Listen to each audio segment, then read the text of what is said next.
sounded at 2:45 a.m.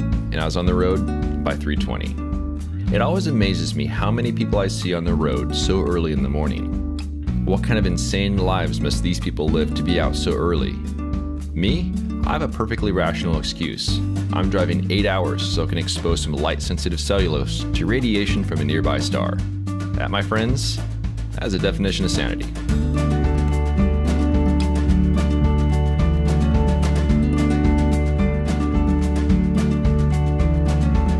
This is a trip I've been looking forward to for the past 4 months.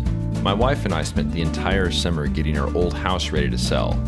It's been a long road, but we signed the final papers for the sale only a week before my trip.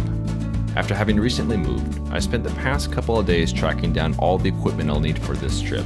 It's amazing how the smallest thing can make such a big difference, and how well those small things can hide. When heading on these shooting trips, there's always a certain level of anxiety and excitement about what I'm going to find. Spending a week and a half in the field by yourself is something I've gotten used to, but seeing that empty passenger seat still does feel a bit odd at times.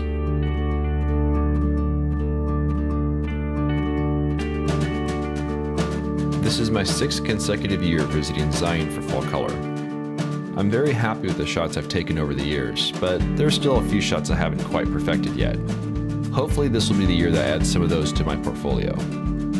It's an 8-hour drive from San Diego to Zion, and without campground reservations, I wanted to be there early enough to snag a site at the first come, first served campground.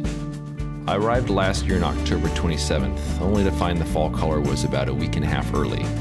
This year, I'll arrive ahead of the fall color on October 24th. This gives me time to thoroughly scout the park, pursue fall color at higher elevations, and maybe even get that elusive maple shot that I've been after for the past few years. When I arrived in Springdale, I saw a hint of fall color in the trees, so I knew my timing was excellent. I was excited to be in Zion, but there was of course one small problem. The campground, it was filled to capacity, and I didn't have a place to stay for the night.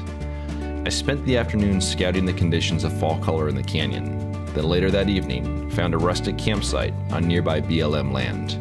The view that evening was tremendous, and I looked forward to snagging an official campsite at first light.